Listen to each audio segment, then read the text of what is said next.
दोस्तों वैज्ञानिकों का मानना है कि रेगिस्तान उस जगह को कहा जाएगा जहाँ पर एक साल में 10 इंच से कम बारिश होती है। इन्हीं स्थानों को रेगिस्तान में शामिल किया जाता है। दोस्तों समुद्र और महासागरों के बाद रेगिस्तान एक ऐसा क्षेत्र है जो पृथ्वी पर लगभग 1/3 भूमि में फैले हुए हैं। दुनिया के अगर सबसे बड़े रेगिस्तान की बात करें तो सहारा रेगिस्तान ये दुनिया का सबसे बड़ा रेगिस्तान है। ये उत्तरी अफ्रीका में स्थित है और इसकी सीमाएं लगभग 12 देशों से लगती है। और सहारा रेगिस्तान ही दुनिया का सबसे गर्म रेगिस्तान भी है। अगर दुनिया के सबसे ठंडे रेगिस्तान की बात करें तो अंटार्कटिका दुनिया का सबसे ठंडा रेगिस्तान है। जी हाँ दोस्तों, अंटार्कटिका भी एक रेगिस्तान माना जाता है क्योंकि वहाँ पर हर साल 10 इंच से कम बारिश होती है। एक अनुमान के मुताबिक पूरी दुनिया की लगभग 13% जनसंख्या रेगिस्तान में निवास करती है। सहारा रेगिस्तान में दिन और रात में तापमान में जमीन आसमान का फर्क होता है। यहाँ पर दिन का तापमान लगभग 56 डिग्री सेल्सियस तक भी पहुँच जाता है, लेकिन रात को जब सूरज छिप जाता है तो यहाँ की रेत ठंडी हो जाती है और फिर यहाँ का तापमान 0 डिग्री सेल्सियस से नीचे भी चला जाता है और रात में यहाँ पर आग जलाने की भी जरूरत पड़ती है। और अगर दिन की बात करें तो यहाँ पर आपको एसी की हवा भी कम लगेगी। दोस्तों क्या आप जानते हैं कि आज से करीब 6000 साल पहले सहारा रेगिस्तान एक हरी भरी भूमि हुआ करता था, लेकिन पिछले कुछ 2-3 हजार सालों में जंगलों की कटाई से ये स्थान दुनिया के सबसे बड़े रेगिस्तान में बदल गया। ये कैसे हुआ ये आज तक साइंटिस्ट भी पता नहीं लगा पाए हैं। सहारा रेगिस्तान के क्षेत्रफल की बात करें तो ये 92 लाख वर्ग किलोमीटर में फैला हुआ है, जो कि भारत देश के कुल क्षेत्रफल से 3 गुना ज्यादा है। अगर इस रेगिस्तान में रेत के उत्पादन की बात की जाए तो हर साल लगभग 6 से 20 करोड़ टन रेत का उत्पादन सहारा रेगिस्तान में हर साल होता है। दोस्तों भले ही सहारा रेगिस्तान में जीवन के अनुकूल परिस्थितियां नहीं है, लेकिन फिर भी यहाँ पर लगभग 500 के करीब रेंगने वाले जीव पाए जाते हैं और यहाँ पर 1000 के करीब पेड़ों की बहुत सी प्रजातियां पाई जाती है। यहाँ पर पेड़ ज्यादातर पानी के स्रोतों के पास मिलते हैं। यहाँ पर बहुत सी ऐसी जगहें हैं जहाँ पर पानी के स्रोत भी हैं। दोस्तों ऐसा माना जाता है कि सहारा डेजर्ट यहाँ की सतह का तापमान कभी कभी 80 डिग्री सेल्सियस तक भी पहुँच जाता है। और यहाँ के वातावरण के तापमान की बात करें तो अब तक यहाँ पर 58 डिग्री सेल्सियस सबसे ज्यादा गर्म तापमान दर्ज किया गया है। दोस्तों रेगिस्तान कभी भी स्थिर अवस्था में नहीं रहते हैं। ये कभी कभी सिकुड़ते रहते हैं, कभी आगे बढ़ते रहते हैं और इंसानों का इन पर किसी भी प्रकार का कोई कंट्रोल नहीं रहता है। गर्म रेगिस्तान में रहने वाले अगर ज्यादातर जानवरों की बात करें तो वे रात के समय ही ज्यादातर जागते हैं,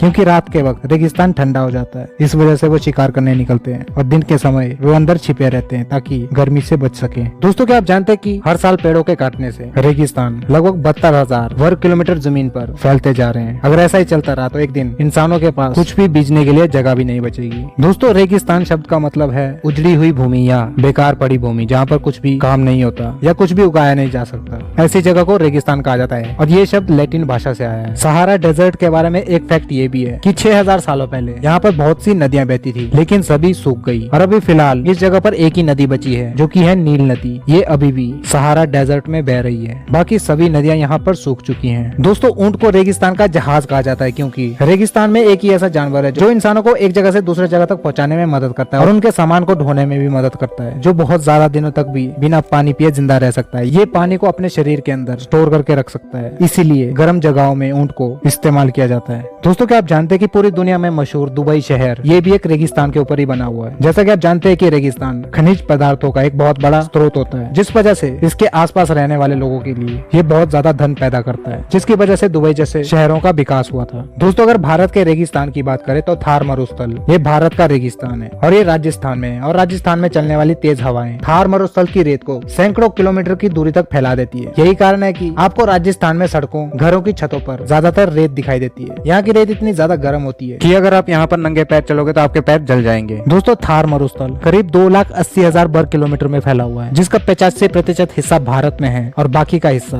15% पाकिस्तान में मौजूद है। दुनिया में अगर सबसे फेमस रेगिस्तानों की बात करें तो सहारा डेजर्ट के बाद गोबी मरुस्थल जो कि चीन में स्थित है, आटामाका जो कि चिली में स्थित है और डेथ वैली जो कि अमेरिका में स्थित है और थार भारत पाकिस्तान में स्थित है। अगर रेगिस्तान में पाए जाने वाले सबसे बड़े पौधों की बात करें तो सेगुआरा नागफनी ये दुनिया के हर रेगिस्तान में पाए जाने वाला सबसे बड़ा और विशाल पौधा होता है। दोस्तों धरती पर रेगिस्तानों का निर्माण बहुत सी अनेक प्राकृतिक घटनाओं के कारण हुई है, जैसे उच्च दबाव, ठंडी महासागरीय जल धाराएं, इन सब के समावेश के कारण रेगिस्तानों का निर्माण हुआ है। तो दोस्तों ये थे रेगिस्तान से रिलेटेड कुछ मजेदार फैक्ट्स। वीडियो पसंद आई हो तो इसे लाइक करें, शेयर करें, सब्सक्राइब करें चैनल को ऐसे और वीडियोस के लिए। मिलते हैं आपसे अगली वीडियो में। Till then bye bye, stay tuned.